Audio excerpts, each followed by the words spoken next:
আল্লাহ রাব্বুল আলামিনই প্রথম, আল্লাহ পাকই শেষ। আল্লাহ পাক প্রকাশ্য, আল্লাহ পাক গোপন।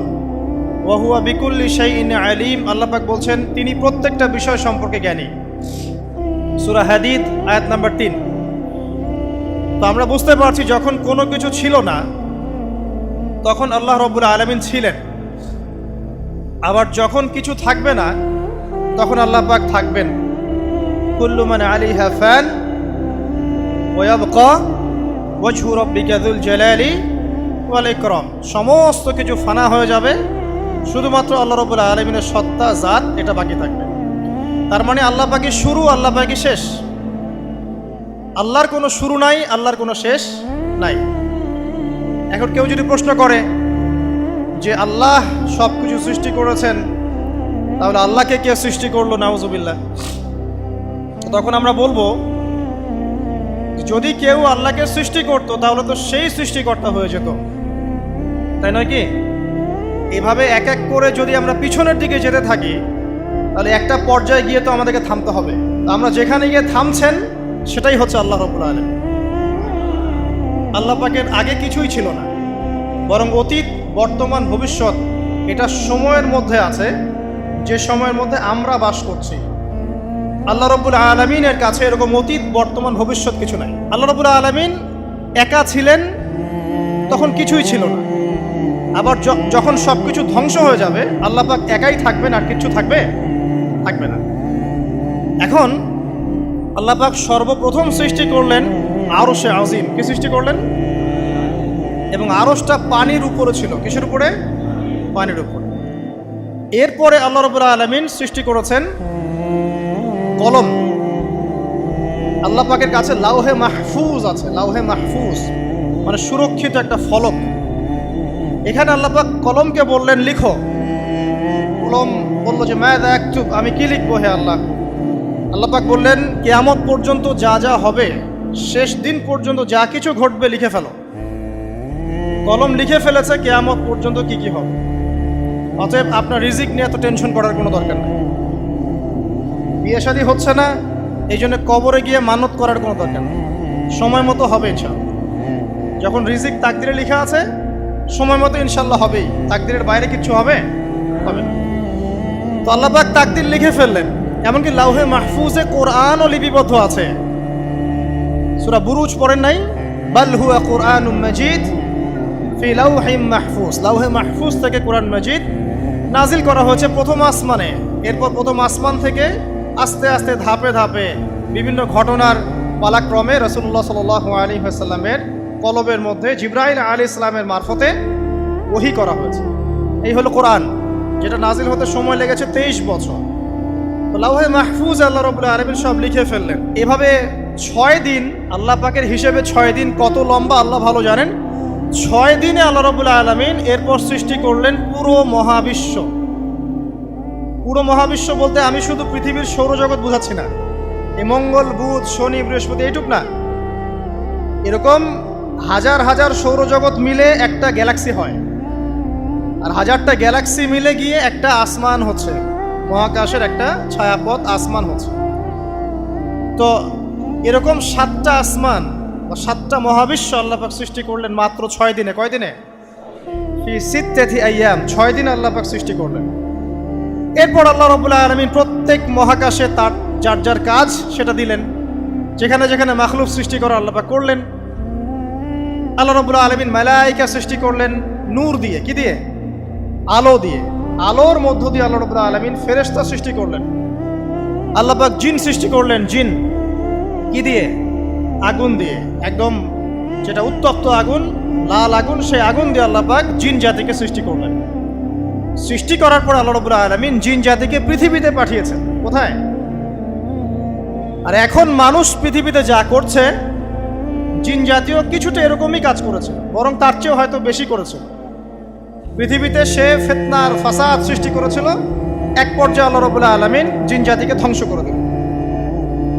কিছু কিছু জিনকে আল্লাহ পাক অবশিষ্ট রাখলেন, যেগুলো পাহাড়ে, পর্বতে, বিভিন্ন জায়গায়, সমুদ্রে আশ্রয় নিল।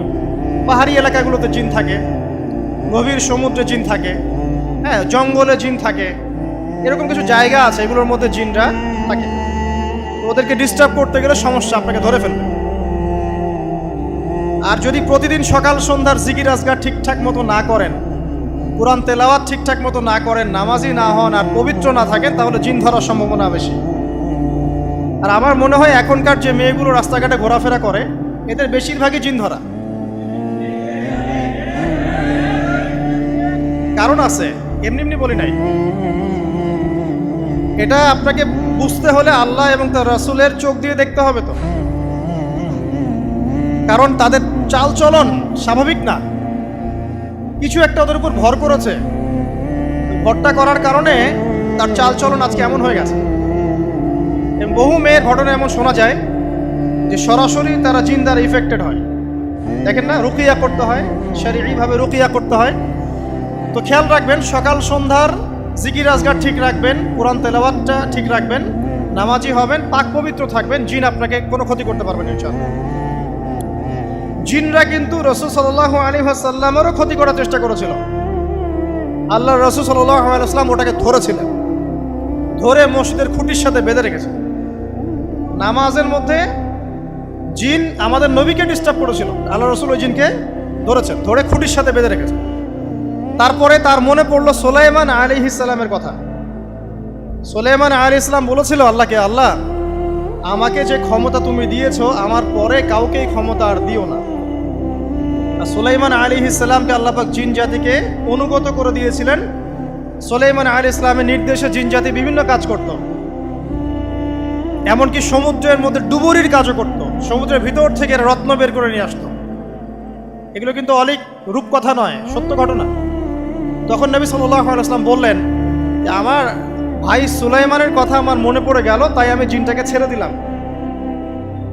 তো আল্লাহ পাক জিন জাতিকে সৃষ্টি করে এই পৃথিবীতে পাঠানোর পর তারা এরকম ফিতনা এবং ফাসাদ সৃষ্টি করার পরে আল্লাহ পাক ওদেরকে ধ্বংস করে দেন। দেওয়ার পরে আরো অনেক যুগ এবং অনেক শতাব্দী কেটে যায়। কত যুগ কত শতাব্দী আল্লাহ ভালো জানেন। অনেক লম্বা সময় পরে গিয়ে আল্লাহ রাব্বুল আলামিন ফেরেশতাদেরকে ডাকেন।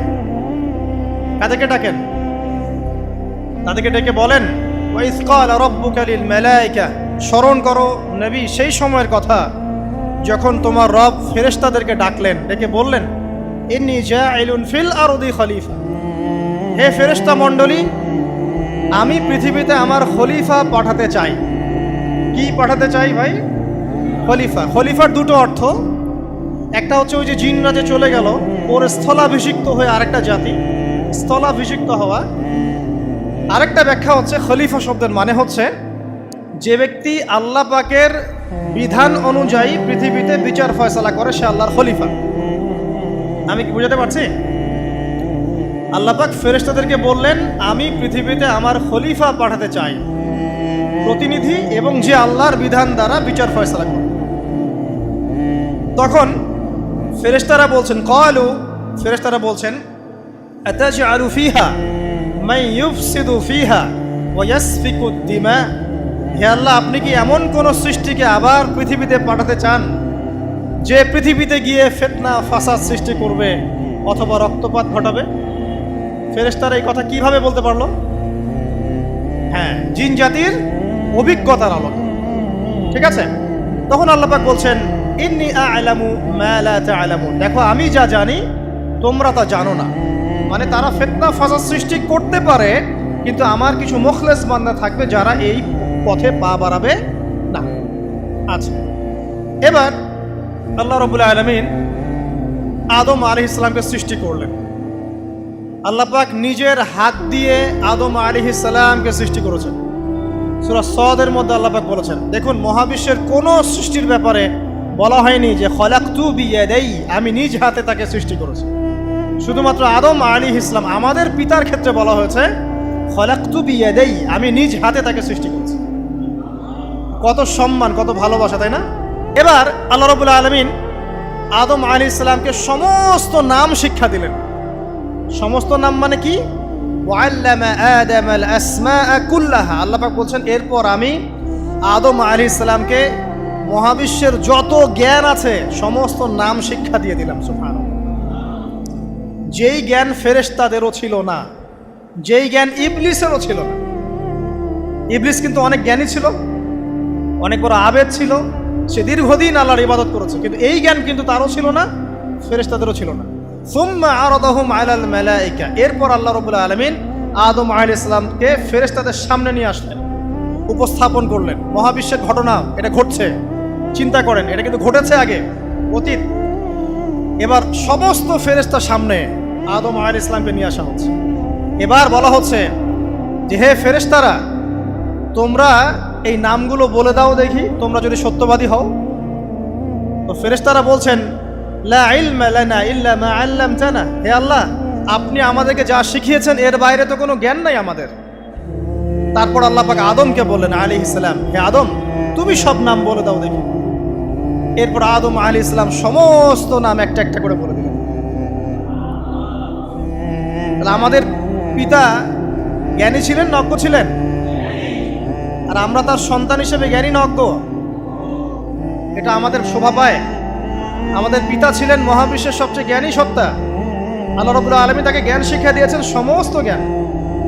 তবে তার সমস্ত জ্ঞান আর এই মহাবিশ্বের সমস্ত জ্ঞান আল্লাহর জ্ঞানের তুলনায় কতটুকু জানেন? একটা সমুদ্রের মধ্য থেকে এক ফোঁটা পানি উঠালে যেমন হয়, পুরো মহাবিশ্বের জ্ঞান আল্লাহর জ্ঞানের সামনে এতটুকু। আল্লাহ পাকের জ্ঞান এত অসীম, পুরো মহাসাগরের মধ্য থেকে এক ফোঁটা পানি তুললে, ওই যে এক ফোঁটা পানি তুললেন, এটা মহাবিশ্বের জ্ঞান। আর বাকি সমস্ত পানি এটা আল্লাহ পাকের জ্ঞান। ঠিক দুনিয়ার জীবনের এক্সাম্পলটা এমনই। একটা সাগরের মধ্যে আঙ্গুল ডুবালে, আঙ্গুল উঠালে যতটুকু পানি আঙ্গুলে বেঁধে থাকে, এটা দুনিয়া। আর পুরো মহাসাগরটাই হচ্ছে কি? আখিরাত। নবীজি বলছেন সাল্লাল্লাহু আলাইহি ওয়াসাল্লাম, একটা মৃত গাধাকে দেখে বলছেন, সাহাবীরা, তোমরা কি কেউ এই গাধাটাকে 1 দিরহামের বিনিময়ে কিনবে? কান কাটা, মৃত, গলে আছে, এই গাধাটাকে কিনবা 1 দিরহাম দিয়ে? সাহাবীরা বলছেন, মাংনা দিলেও তো কিনবো না। ইয়া রাসূলুল্লাহ, যদি ফ্রিও কেউ দেয়, বিনামূল্যে দেয়, তাও তো নিব না। তখন নবী সাল্লাল্লাহু আলাইহি ওয়াসাল্লাম বলছেন, এটাই হচ্ছে আল্লাহর কাছে দুনিয়ার এক্সাম্পল। ওই মৃত গাধা তোমাদের কাছে যতটা না ইম্পর্টেন্ট, যতটুকু মূল্য রাখে, আল্লাহর কাছে এই দুনিয়া তার চেয়েও কম মূল্য রাখে। তো এই দুনিয়াতে তো সব ফয়সালা হবে না। আমরা তো হতাশ হয়ে যাই না যে দুনিয়াতে এমন কেন, এটা কেন, ওইটা কেন। দুনিয়া এটারই জায়গা। দুনিয়া সব কিছুর কনক্লুশনের জায়গা না, সব কিছুর পরিসমাপ্তির জায়গা হচ্ছে কিয়ামতের মাঠ। ওই দিন যে সফল সে সফল, যে ব্যর্থ সে ব্যর্থ। দুনিয়ার বাড়ি গাড়ি, স্ট্যাটাস, চাকরি বাকরি, ইজ্জত সম্মান, এটা সাফল্য ব্যর্থতার মানদণ্ড নয়, চূড়ান্ত মানদণ্ড নয়। চূড়ান্ত মানদণ্ড কি? ফামান যুহজিহা আনিন নার ওয়া উদখিলাল জান্নাহ ফাকাদ ফাজ। যাকে জাহান্নাম থেকে বাঁচানো হবে, জান্নাতে প্রবেশ করানো হবে, পুলসিরাত পার হতে পারবে, এই একমাত্র ব্যক্তি সফল। সাফল্যের সংজ্ঞাটা জেনে রাখবেন, তাহলে আপনি দুনিয়াতে হতাশ হবেন না ইনশাআল্লাহ। এবার কি হলো, যখন আদম আলাইহিস সালাম সমস্ত নাম শিক্ষা দেওয়া সমস্ত নাম বলে দিলেন, এখানে নাম মানে কিন্তু খালি নাম নয়, জ্ঞান বলে দিলেন, তখন আল্লাহ রাব্বুল আলামিন ফেরেশতাদেরকে বললেন, তোমরা সবাই এখন আদমকে সিজদা করো। ওয়া ইয কুলনা লিল মালাইকাতি ইসজুদু লি আদম। আল্লাহ পাক এবার বলছেন, আমি সমস্ত মালায়েকাকে বললাম তোমরা আদমকে সিজদা করো। ফাসাজাদু, সবাই সিজদা করলো, ইল্লা ইবলিস, ইবলিস সিজদা করলো না। কেন করলে না? ইবলিসকে বলা হচ্ছে, ইয়া ইবলিস মা মানাকা আল্লা তাসজুদা ইয আমারতুক, তোমাকে কে নিষেধ করলো সিজদা করতে ওই আদমকে যাকে আমি আদেশ করেছি? কে নিষেধ করলো? তখন ইবলিস বলছে, খলাকতানি মিন নার ওয়া খলাকতাহু মিন তিন, আমাকে সৃষ্টি করেছেন আগুন দিয়ে আর আদমকে সৃষ্টি করেছেন মাটি দিয়ে, আমি কিভাবে তাকে সিজদা করতে পারি? ইবলিস বলতে চাইলো যে আপনি যে বলছেন আদমকে সিজদা করো, আদম তো মাটির তৈরি, আমি তো আগুনের তৈরি, তাহলে আপনি ভুল বলছেন। নাউজুবিল্লাহ। আগুন কেন মাটির সামনে নত হবে? মাটি আগুনের সামনে নত হওয়া উচিত। তার কেয়াস হচ্ছে এমন। কেয়াস মানে কি? তার এটা কি? হ্যাঁ, তার এটা যুক্তি, তার এটা যুক্তি এবং দর্শন যে আমি কেন তাকে সিজদা করব? আমি তো আগুনের তৈরি আর আদম হচ্ছে মাটির তৈরি।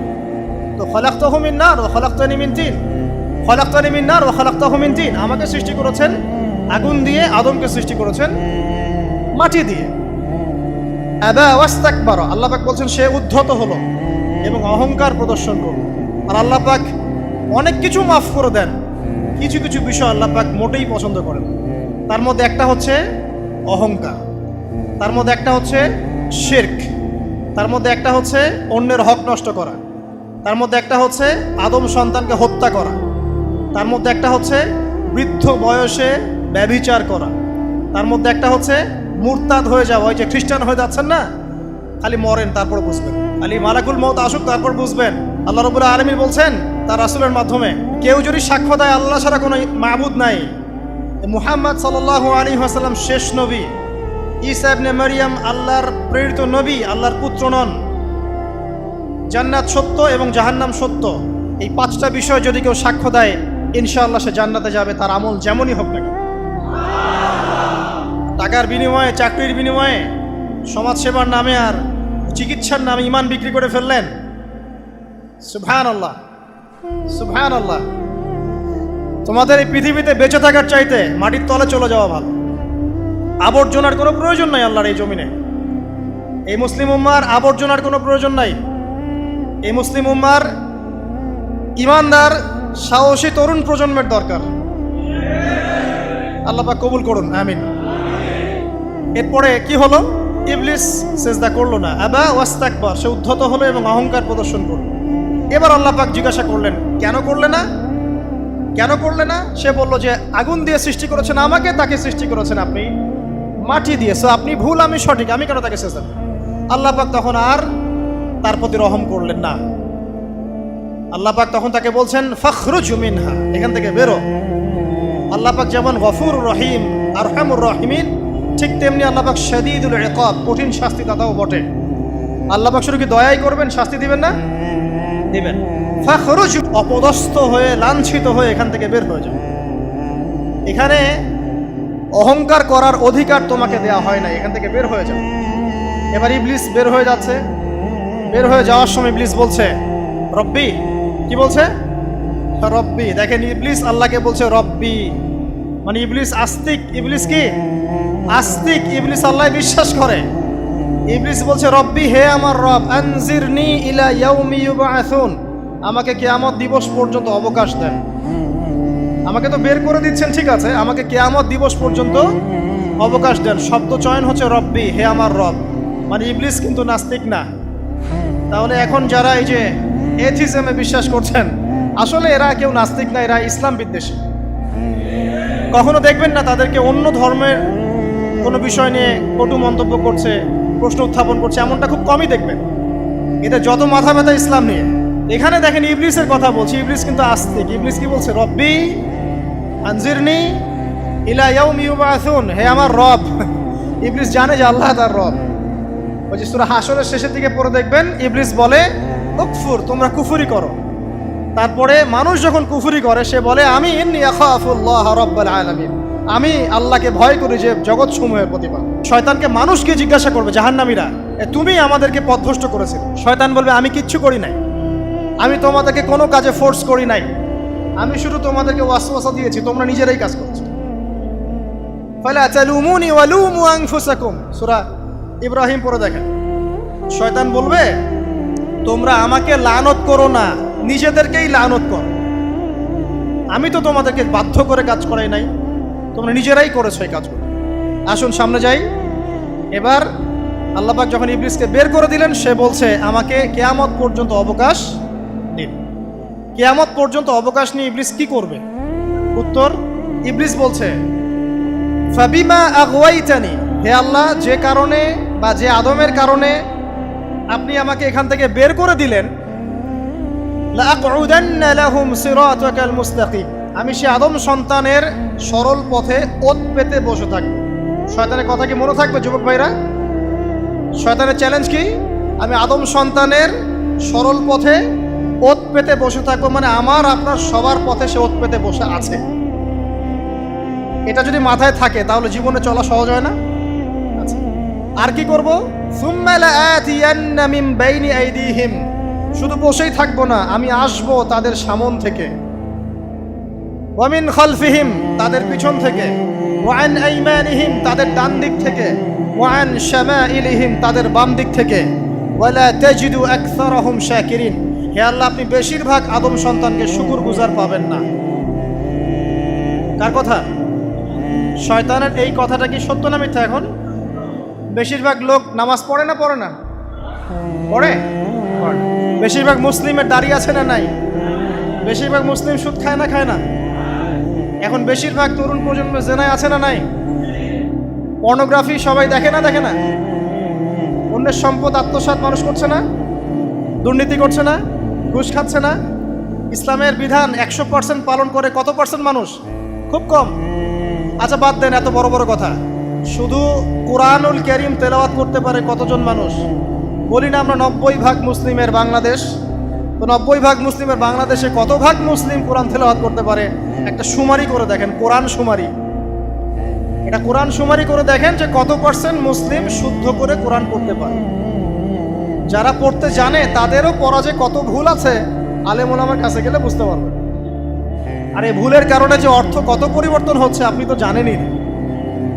তো এই যে শয়তান বলেছে ওয়ালা তাজিদু আকসারাহুম শাকিরিন, আপনি বেশিরভাগকেই শুকরগুজার পাবেন। তো কথা সত্য না মিথ্যা? দেখেন, ও কিন্তু তার মিশনের মধ্যে ঠিকই আছে। কথা যে সত্য তার প্রমাণ সহিহ বুখারীর একটা হাদিস, যেটা 4 বার এসেছে বুখারীর মধ্যে, যে আদম আলাইহিস সালামকে ডাকা হবে কিয়ামতের মাঠে, ডেকে বলা হবে তোমার সন্তানদের মধ্য থেকে জাহান্নামীদেরকে আলাদা করে দাও। আদম আলাইহিস সালাম বলবেন কতজনকে আলাদা করে দিব? আল্লাহ পাক বলবেন প্রতি 1099 জনকে জাহান্নামের জন্য আলাদা করে দাও। শয়তানের কথা ঠিক না বেঠিক? এবার আল্লাহ রাব্বুল আলামিন তাকে বের করে দিলেন। ইবলিস এবার বের হয়ে গেল, চ্যালেঞ্জও করলো। এবার আল্লাহ পাক আদম আলাইহিস সালামকে ডেকে বলছে ইয়া আদম, এবার আদম আলাইহিস সালামের এই যে পাজর মানে বুকের পাজর, এখান থেকে তার সঙ্গিনীকে সৃষ্টি করা হলো। কারণ আদম আলাইহিস সালাম একাকী ছিলেন, একা কি থাকা যায়? একা থাকতে কষ্ট হয় না? একজন জীবন সঙ্গী লাগে না? তো আদম আলাইহিস সালামের এই বাম পাজরের হাড় থেকে হাওয়া আলাইহিস সালামকে সৃষ্টি করা হলো। সৃষ্টি করার পর আরো একটা ঘটনা আছে যে আল্লাহ রাব্বুল আলামিন আদম আলাইহিস সালামের পিঠের যে অংশটুকু আছে, এই অংশটুকু থেকে আগামীতে যত আদম সন্তান আসবে সবাইকে ছোট ছোট পিঁপড়ার আকৃতিতে সামনে নিয়ে দেখালেন। সুবহানাল্লাহ। যত আদম সন্তান আসবে আল্লাহ পাক সবাইকে আদমের সামনে দেখালেন এবং বললেন এই যে শুভ্র অংশ যারা, মানে সাদা অংশ যারা, তারা তোমার সন্তানদের মধ্য থেকে সবাই জান্নাতি। আর তোমার এই যে বাম পাশে যেগুলো কালো কালো ছোট ছোট আকৃতি দেখছো, এগুলো সব তোমার সন্তানদের মধ্য থেকে জাহান্নামী। আমরা দোয়া করি আমরা তাদের অন্তর্ভুক্ত না হই। এবার আল্লাহ পাক সবাইকে বললেন, সূরা আরাফের মধ্যে আসছে 182 নম্বর আয়াতে মনে হয়, আল্লাহ পাক বলেন আলাস্তু বিরাব্বিকুম, হে আদমের সন্তানরা আমি কি তোমার রব নই? আমি কি তোমাদের রব নই? আলাস্তু বিরাব্বিকুম, আমি কি তোমাদের রব নই? আলাস্তু বিরাব্বিকুম, আমি কি তোমাদের রব নই? আমরা সবাই তখন বলেছিলাম বালা ইয়া রব্বি, অবশ্যই আপনি আমাদের রব। আমরা এখন ভুলে গেছি না? আমরা সবাই এই সাক্ষী দিয়ে আসছি রুহের জগতে। আর রুহের জগৎ বলে একটা জগৎ আছে, অনেক জগৎ আছে। রুহের জগৎ একটা, দুনিয়ার জগৎ একটা, জিন জাতির জগৎ আলাদা, বারজাখ পরকালে যে কবরে রাখার পরে বারজাখের জগৎ একটা, আর দারুল করার যেটা হবে একদম জান্নাত জাহান্নাম, ওটা আরেকটা জগৎ। এই যে মহাবিশ্ব যে সম্প্রসারিত হচ্ছে, এক এক গ্যালাক্সিতে এক একটা জগৎ না, এরকম বহু জগৎ আছে। রুহের জগতে আমরা এই ওয়াদা আল্লাহর কাছে করে এসেছি, এটাকে আহদে আলাস্তু বলে। কি বলে? আহদে আলাস্তু, মানে আলাস্তু বি রব্বিকুম, আমি কি তোমাদের রব নই? আমরা বলেছিলাম হ্যাঁ আপনি আমাদের রব।